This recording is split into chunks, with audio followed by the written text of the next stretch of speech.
शिवाजी महाराजांकडे जाण्याची. होय होय, मग इतका वेळ ऐकता येते काय?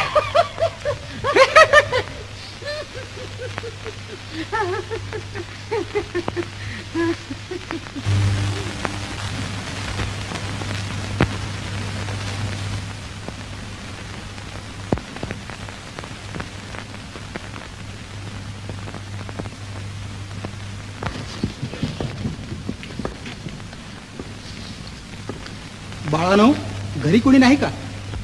हाय तर मी हाय, माहिती हाय तर. तसं नव्हे, तुझे वडील तुकाराम बुवा. बाबा गेले ती बाहेर. बरं तुझी आई? तिची आई अजून जिथे आहे.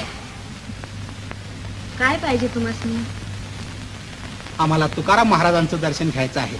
आम्ही फार लांबून आलो आहोत. कसली अवदस आठवली तुम्हाला? तुम्ही चांगले